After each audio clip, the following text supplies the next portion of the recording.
Is my screen visible? Yes, sir, your screen is visible, sir. Sir, please make it Okay. full screen, sir. Fine now? Sir, it is not in full screen mode, sir. Now it is. Now it is I fine. just did. Okay, now it's okay. Okay. So good morning to all of you. I will be discussing brachytherapy for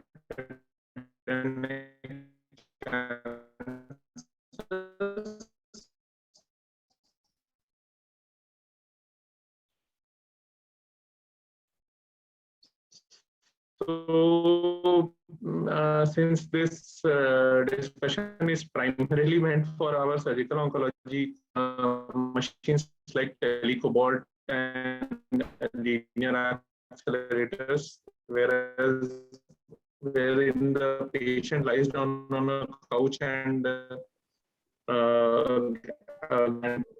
rotate around the patient, and radiation therapy is delivered from an external source or into the tumor. Dr. Shwetab, sorry, Dr. Poonam here. Sorry to interrupt you. I think the voice is not clear. I So think some issue with the connection. brachytherapy, the term brachy originates from the Greek word brachus, meaning short. Hello, sir.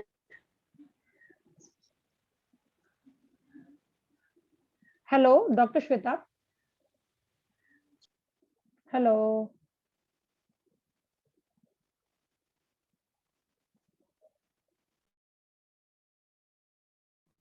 Just 1 second.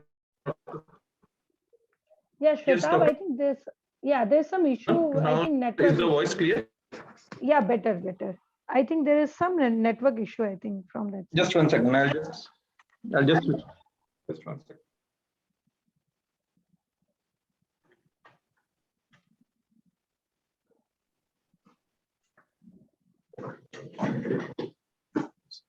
Is it better now? Yeah, looks better. Yeah. Okay. I'll start again.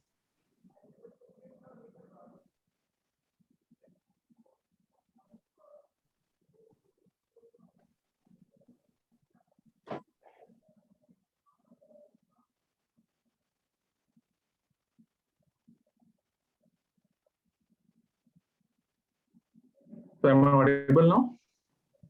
Yes, you are.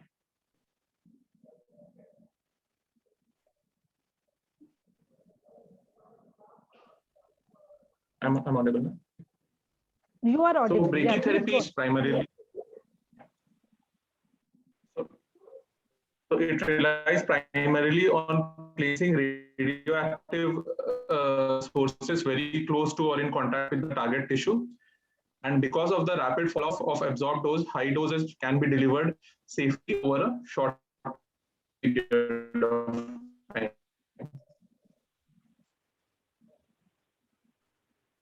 So going to the history of radium needles were implanted directly in the tumor tissue to achieve tumor control. This is a photo of the same, whereas these long radioactive radium needles are implanted directly in the tumor tissue. And this was in 1900. In 1950s and 60s, the era of manual afterloading came. The radioactive source, we pushed some catheters inside the tissue, and within these catheters, we can place the radioactive source after the surgery is performed. But the current era is that of remote afterloading. Now, remote afterloading is similar to manual afterloading in the sense that we place certain catheters or needles inside or in the vicinity of the tumor tissue, but instead of handling the source manually later on, we can use some machines like this one. This is the HDR machine where the source is placed and it can be channels, and inside we made a lesser handling of radiation by the radiation cell, leading to intensification results. So types of brachytherapy, depending on the site where we do brachytherapy, it can be either intracavity, such as gynecological malignancies and in head and neck region, we can do that in nasopharynx, because nasopharynx is a cavity. Intraluminal brachytherapy, we do it in esophagus. Interstitial brachytherapy, which interstitial therapy means that the radiation goes directly inside the tumor tissue, and this is done in solid tumors like breast, lip, oral cavity, and even pharynx. And surface mode brachytherapy. Surface mode means doing brachytherapy for superficial tumors with less thickness, preferably less than 1 centimeter. And in these tumors, we can place the radiation source on top of these superficial tumors. And this can be done for superficial skin malignancies and certain hard palate tumors. So why brachytherapy for head and neck cancers? If you see these two pictures, you can see that comparison of brachytherapy and external beam radiotherapy, we can deliver actually a much higher dose to the tumor with brachytherapy if we can implant these brachytherapy sources within the tumor tissue. And plus, there is a good sparing of the surrounding tissue. You can see that the blue area is much higher in the external beam radiation therapy, which is the area of organs at risk. So the main advantage of brachytherapy lies in its conformality over the external beam radiation therapy. A much higher dose can be delivered safely. When you compare it with surgery, of course, in well-selected patients and cosmetic outcomes. So these are the two reasons why we consider brachytherapy for head and neck cancers. So criteria for case selection for brachytherapy in head and neck cancers, most guidelines suggest that they should be used only for early tumors, that is T1, T2 tumors, and not beyond. They should be used for node negative tumors because in brachytherapy, we cannot address node. Bone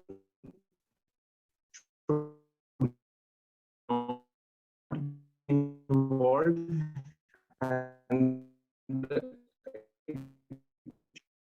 it should be away from the bone by at least 5 millimeters. And of course, it should be a location for some contraindications are there. This includes tumor with high risk of neurosurgery. So these are the Jack-Estro recommendations for brachytherapy for head and neck cancers in squamous cell carcinomas. I will not be going.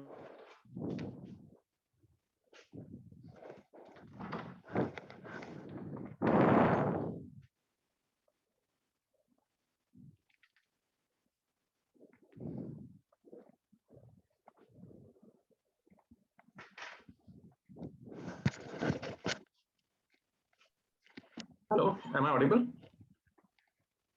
Hello. Hello, you are audible, Dr. Shwetab, but I think there is lot of interruption, probably because of the network issues. Hello.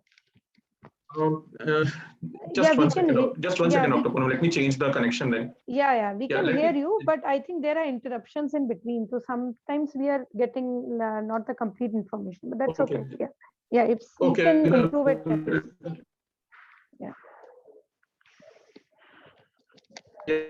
Just change the connection.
Hello.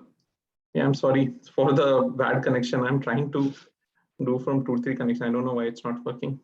It's okay. It's much better now, Dr. Shweta. I think this looks fine. Okay, thank you.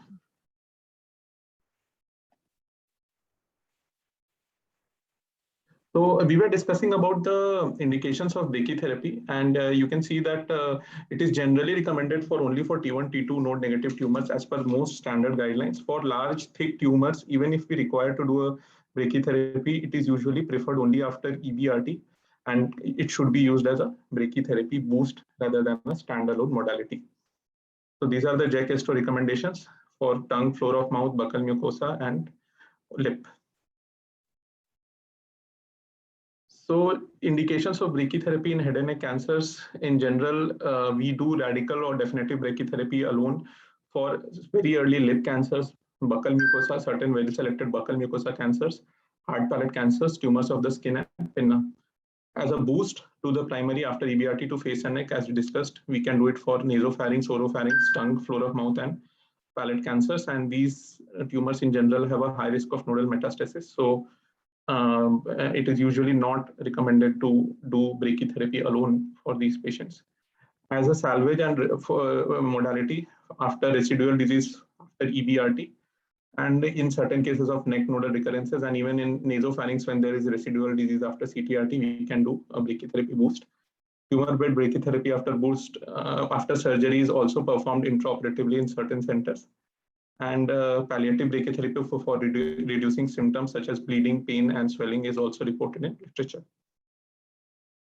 So this is an example of a nasopharynx case. You can see here that the outside red region is the region covered by the external beam radiotherapy. However, the tumor lies in the center, and this yellow region is the one we have boosted with brachytherapy. And you can see that overall a much higher dose of radiation can be delivered to the primary tumor by giving a brachytherapy to boost safely. This is the applicator. These two leaves actually goes through the nostrils. This is called as a Levendag applicator, and this is used for nasopharynx brachytherapy. Coming to hard palate surface mold brachytherapy, as described, surface mold brachytherapy means doing brachytherapy for certain superficial tumors with thickness less than 1 centimeter, preferably less than 5 millimeters. And here certain wax molds are made, and within these wax molds, catheters are placed, and these catheters are then, this wax mold along with the catheter is placed over the tumor, and radiation is passed through these catheters. So on the left side of your screen, you can see brachytherapy for an external auditory canal, the pinna tumor. Here you can see a soft palate lesion and brachytherapy. This is the negative imprint of the soft palate, and this goes inside the mouth. And this is a brachytherapy for a hard palate soft palate junction. It is actually at the hard palate soft palate junction. And this is a basal cell carcinoma of the nose, and again treated with surface mold brachytherapy. So this is our experience with surface mold brachytherapy. We have 35 patients, and local control for skin tumors was better than tumors with intraoral extension, 92% versus 76%, and T-stage and dose per fraction were significant factors for local control. So generally, control rates of as high as 80 to 90% can be achieved with well-selected cases for brachytherapy. So another of our cases, this is a basal cell carcinoma of the nose. We did surface mold brachytherapy using this mask and this wax mold. And these, if you see these two dotted lines, this is where the catheters were placed, and this is the patient after 6 months of treatment. Very good cosmetic result. And this is pinna cancer in a very old lady, again treated with surface mold brachytherapy. But the most common modality of brachytherapy in head and neck cancers is the interstitial brachytherapy. Interstitial brachytherapy, as explained, is putting the radiation source within the tumor interstitium, that is within the tumor tissue. And this is used in most of our oral cancers, the lip cancers and the buccal mucosa cancers. So I will briefly take you through a case of CA lower lip, CT1N0N0 in a middle-aged man, and you can see this kind of tumor was there, and we decided to treat this patient with brachytherapy. So if you see, it is the procedure, it is after adequate workup, which includes a USG neck to rule out the nodal metastasis. The patient is taken inside the operating theater under general anesthesia, and after adequate cleaning and draping, we first mark where do we want to place our catheters on the tumors and the surrounding tissue. We usually give a margin of around a centimeter around the normal tissue to account for the margins, such same as the surgical principles. Now, after that, certain needles are pushed inside the tumors. As you can see, these are the needles that are being pushed inside the tumor tissue and the surrounding structures. Usually 1 or 2 planes are used for head and neck brachytherapy. Not usually, we don't go beyond 2 planes. After these needles are pushed, these needles are replaced by certain plastic catheters. We call them as brachytherapy catheters, to which the radiation source can travel. So you can see this, the needles are being replaced by the plastic catheters. And finally, this kind of plastic catheters, we seal it from both the ends so that the application remains stable. So this is what the patient finally looks like. You can see the catheters, 2 colors are there. These denote green and pink, just denote the plane of the catheters. So pink is the deep plane and green is the superficial plane. So after this brachytherapy is done, we take the patients, so not immediately, but after 1 or 2 days, we allow the edema to settle and the implant to settle. And after that, the patient is taken to the CT simulator room, just like the external beam radiotherapy. So CT scan is performed, and with the help of our physicists, we delineate the tumor in the CT scan. It is much more difficult as compared to external beam radiotherapy because of the artifacts caused by our catheters, but still we get a fairly good idea. And then the physicists, with the help of this planning system, what is the dose prescription, and then the standard guidelines as to where and how much the radioactive source needs to be there and for how long. So this can be planned by a computer system. Previously, it used to be done manually and through certain charts and all, but now it is all done by a computer program, the planning system. So brachytherapy for certain other oral cavity sites. This is a case of tongue cancers, which we have done EBRT, brachytherapy after EBRT. You can see that there is something called a special loop technique used to cover the surface adequately, as tongue tumors are usually more thick tumors. This is a case of very early CA buccal mucosa, again planned for brachytherapy. You can see these catheters are placed inside the buccal mucosa primarily. So delivery, after CT planning is done and we are satisfied with the plan and we decide that how much dose we have to give.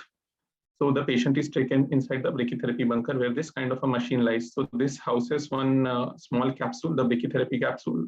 It is usually, as of now, it is either cobalt-60 or iridium-192 radioactive isotope.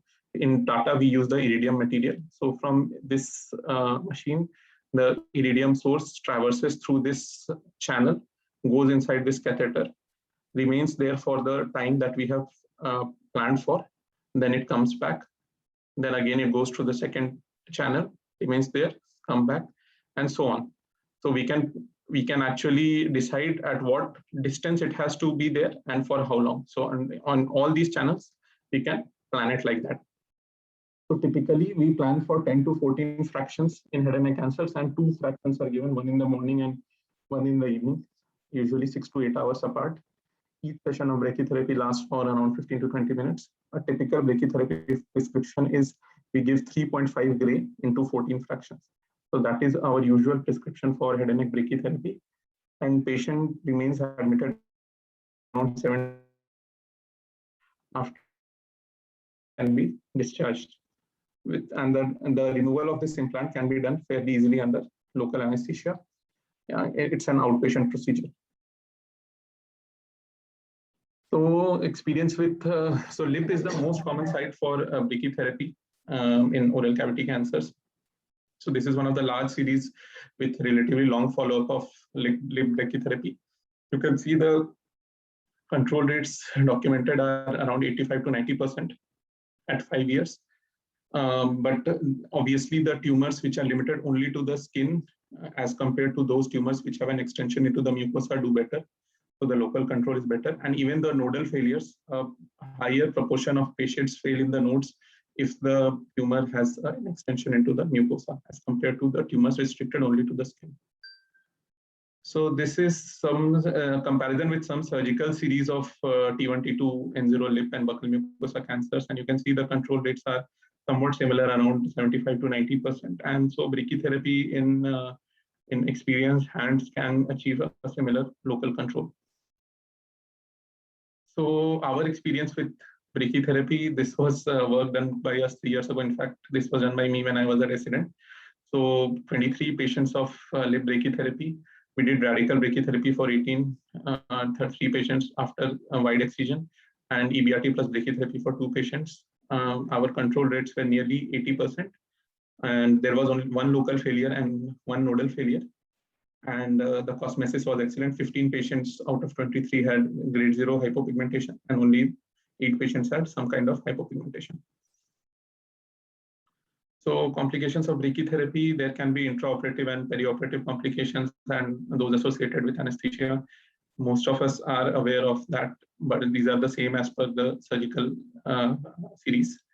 There can be bleeding in certain patients. We see some amount of bleeding just after the surgery, but these are usually controlled well with conservative measures. There can be catheter displacement, especially when the tumor shrinks after 4 or 5 days of brachytherapy. Then it can be troublesome, and sometimes a replanning can be required. And radiation accidents, exposure to radiation to the staff performing the brachytherapy, as well as the patient, inadequate exposure. But with the modern radiation therapy techniques, these are absolutely rare. We hardly see any of them nowadays. So toxicities, bone necrosis, but this relies primarily on adequate case selection. As described, tumors involving the bone or even near the bone should not be considered for brachytherapy. Soft tissue necrosis is reported in 1 to 2% of patients, even in the most experienced hands. And this is a known complication. Hypopigmentation and cosmetic dysfunction is also seen in around 5 to 10% of the cases. And there can be some residual scarring also. So future of brachytherapy in head and neck cancers, people combine brachytherapy with elective neck dissection. We also have some experience with that. It can be nowadays, there is a currently ongoing energy trial where brachytherapy is being done with along with sentinel node biopsy. There are certain new applicators and methods like electronic brachytherapy, whereas a balloon kind of a thing can be placed inside the tumor cavity or even the post-operative cavity, and with these small channels, multiple sources can be pushed in, and intraoperatively the brachytherapy can be delivered. The patient does not remain to be admitted after brachytherapy for 7 to 10 days. So this can be just given in a single shot intraoperatively, and the patient can receive the desired dose of radiation. And of course, like surgery, there is a growing interest in the robotic brachytherapy technique. So to conclude, brachytherapy is an excellent alternative to surgery and EBRT in well-selected head and neck cancers. Advantages over EBRT includes a shorter treatment time and more conformal dose delivery. Advantages over surgery include functional and cosmetic outcomes. However, the cornerstone for brachytherapy in head and neck cancer is the appropriate case selection. It cannot be overemphasized that it is the case selection that matters the most in brachytherapy for head and neck cancers to achieve optimal outcomes. So most series document around 80 to 90% of local control with brachytherapy, and the toxicity and complication rates are reported in less than 5% in skilled hands. So thank you. So thank you, Dr. Shwetab. Actually, it was really insight into a different domain, basically.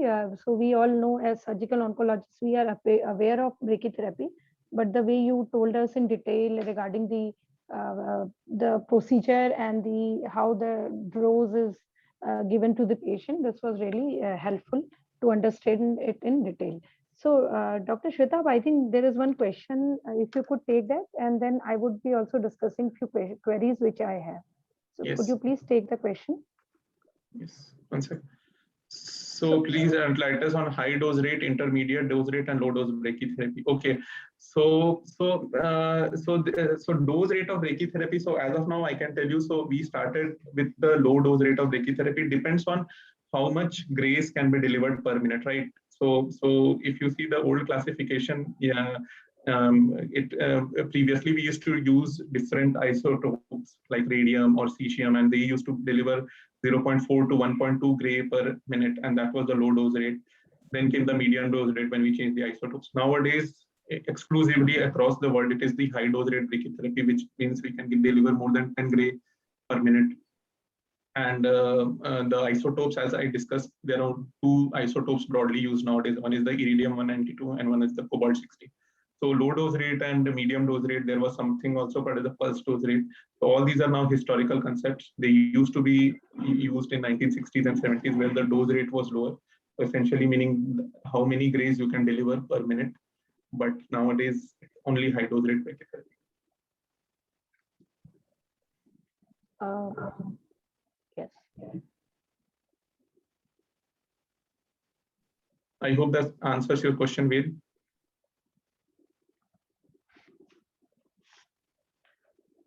Yes, thank you, Dr. Shweta. I think there is another question that T1, T2, N0 cases usually require monotherapy, and surgery is a one-day event as compared to brachytherapy, which has to be given over a course of period of time. So moreover, cosmetic outcome is also very good in early primaries. Yes. Do you think patient compliance is expected to be low in brachytherapy? So, as of now, and I'm sure Dr. Poonam will also agree with me that we usually, that is why we do brachytherapy in only those cases where the functional and cosmetic outcomes can be really not satisfactory. And we typically do it for tumors of angle of mouth where surgical resection can lead to drooling of saliva, or even some tumors of the lower lip where the patient is worried about the cosmesis.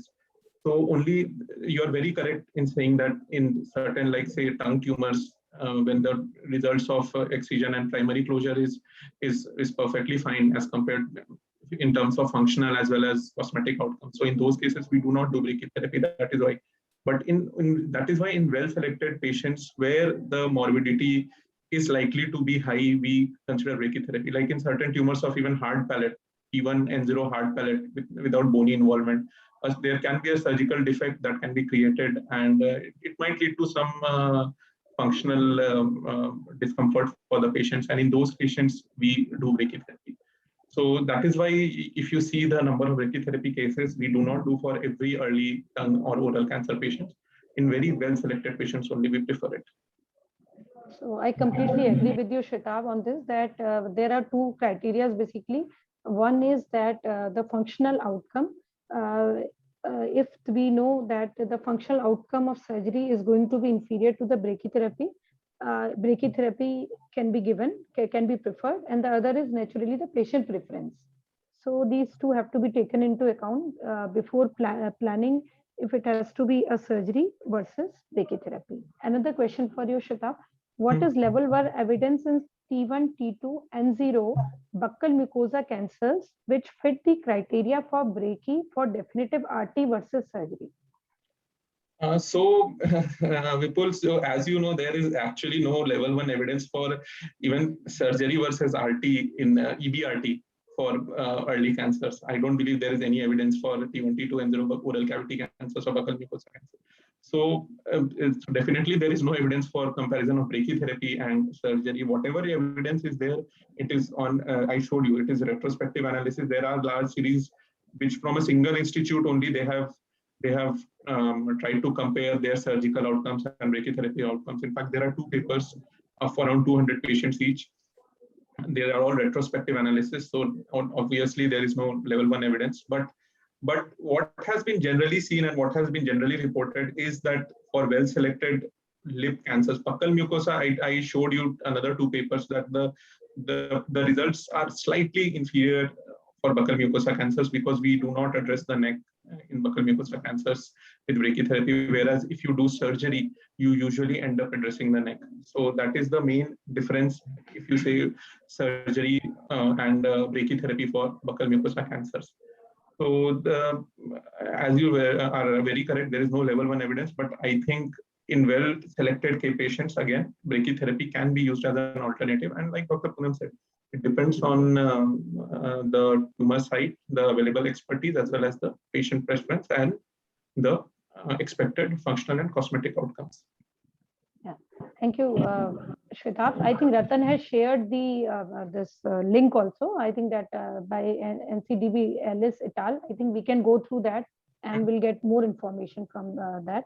I think one question, small question I want to ask Shweta. In fact, I want to discuss with you is that what is the case scenario in cases of previous, suppose we have already operated a lip case and there is a recurrence. I know that is like, I'm just saying hypothetical, or sometimes we have such cases also. So what should we do in those cases? Suppose we had a previously small T1 operated lip cancer, and now he again comes as a recurrence. So as we know, the resection is going to be, again, like we discussed, is going to be make the functional outcome, in fact, more poor. So can we consider these operated cases also for brachytherapy? Because there will be a lot of, so is there, what is your opinion about it? We absolutely can consider, Dr. Poonam, we can consider these patients. The only thing is the nature of recurrence. Like I said, if it is very near to the bone, or if it is an extensive recurrence with a large mucosal extension, then maybe not. So our primary criteria for case selection of brachytherapy should not be changed. So it should not be like it is a recurrent case, and so we should do brachytherapy because the outcomes with surgery will be inferior. Yes, that is there. But the primary case selection criteria, that it should be node negative and should be away from the bone, and probably the mucosal extension should be limited. If these three criteria are met, then we can definitely consider for brachytherapy. And Shwetabh, how often do we consider EBRT for neck along with brachytherapy? Because as we know, even for early stage oral cancers, the nodal metastasis, occult metastasis rate can be as high as 30%. I'm just saying in general. Yes. So do you consider routinely the brachytherapy for the primary lesion and external beam radiotherapy for the neck occult metastasis? How often it is considered, or it is not a routine? So typically, you are very correct, Dr. Poonam, that nodal metastasis is one of the big concerns with brachytherapy. So typically in thick tumors, now we don't have now with the modern imaging, recently with MRI and all, also we have started reporting the depth of invasion. But previously we used to just see the thickness of tumors. If it was a very thick tumor, and with a high rate of risk of occult nodal metastasis, we usually started with EBRT. So cover the primary as well as the node with, say, so typically the EBRT dose is around 70 gray. So what we typically used to do is we used to start with EBRT both to the primary as well as the neck region, and we used to go till 50 gray, and 50 gray is a good enough dose for the occult disease or the subclinical disease, and the remaining 20 or 25 gray we used to deliver with brachytherapy. So as a brachytherapy boost to the primary, and the advantage was obviously the organs at risk receiving lesser dose. So this is what we used to do for certain very thick tumors, or those tumors with which we felt that infiltrative growth will have a higher incidence of occult nodal disease. So we used to give around 50 to 45 to 50 gray to the neck nodal region. There are which combine elective neck dissection with brachytherapy also. In fact, sentinel node biopsy with brachytherapy also is combined, whereas the patient is taken inside the OT, a neck dissection is performed, a frozen is done, and if the node comes as negative, then the patient is taken up for brachytherapy. The issue with such an approach, although quite appealing, is there are one or two issues. Sometimes the frozen is not 100% accurate, and sometimes in the final HPR we get a node positive disease, and then it becomes an issue because then we have already irradiated the primary with brachytherapy, and now we have to irradiate the neck with EBRT. So there exists some problem with the matching of the fields. And the second concern that happens sometimes is that even when you see that sometimes the indication for adjuvant RT lies in the primary. Suppose it's a T3N0 or a T4A-N0 buccal mucosa cancer where due to involvement of the mandible, but we still electively irradiate the neck of that same site, despite you guys have already addressed it surgically. So even in the N0 neck, the PN0 neck, we irradiate the neck if there is an indication of RT in the primary. So we sometimes feel that maybe if only doing dissection and not doing anything after that, may under treatment. So based on these things, yes, I feel that if you feel that there is a finite risk of occurred nodal metastasis, it is better to address the node either by EBRT or by neck dissection. That is the choice of the treating physician. But yes, we cannot do brachytherapy alone. So what I understand is that again the careful selection of cases is very important. Yes. So our clinical and radiological assessment of the primary and the neck and careful planning is the key to take a decision regarding brachytherapy versus surgery. Yes. One last question from my side, Shweta. So how do these patients, they tolerate this? Like what is the patient tolerability for these brachytherapy methods? Because like we saw that these plastic channels going around the lip, so there Yes. is this is there for a considerable period of time. Like one person has already asked one resident that that surgery will be just for 4 or 5 days and patient is fine, but this is going to be with the patient for a considerable period of time. So how Yes. do these patients tolerate, and do we have any data regarding the patient reported satisfaction or the patient reported outcomes of their quality of life?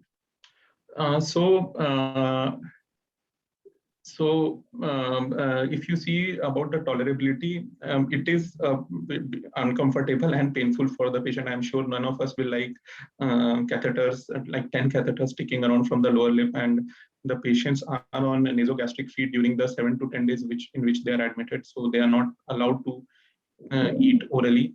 They have significant amount of pain also. So usually we prescribe painkillers throughout the day for these 7 to 10 days. And after 4 to 5 days of radiation therapy, patients experience mucositis also, especially when there is a mucosal extension to the tumor. So yes, there is during that 7 to 10 days course, and even just after completion of radiotherapy, the course can be a bit rough. It is not very comfortable for the patient, but till date, I have not seen any of the patients requesting us to remove the implant, or they will not take further treatment. They are usually managed well conservatively. Some amount of discomfort, although, does exist.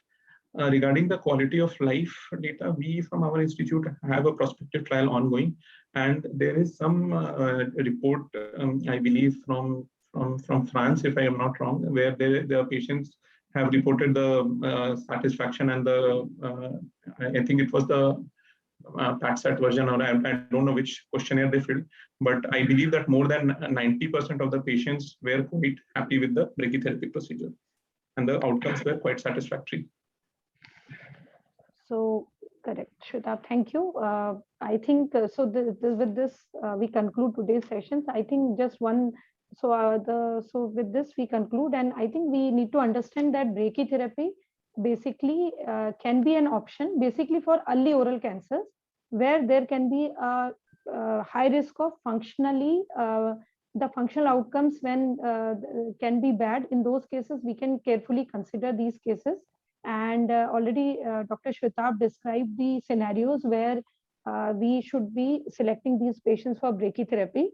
There can be side effects like of the brachytherapy, like mucositis, surrounding pain. Patient is dependent upon Ryle's tube feeding for a long time. So, but still, this can be considered as a good option in certain scenarios, especially when the patient is not willing for surgery. Absolutely, I think the case selection is the essence of brachytherapy in head and neck cancers. Correct. So thank you, Dr. Shweta. I think it was a very great session, and brachytherapy for residents as well as for surgical oncologists from our specialty, especially we got to learn a lot. So with this, I conclude. Thank you, Dr. Shweta. Thank you.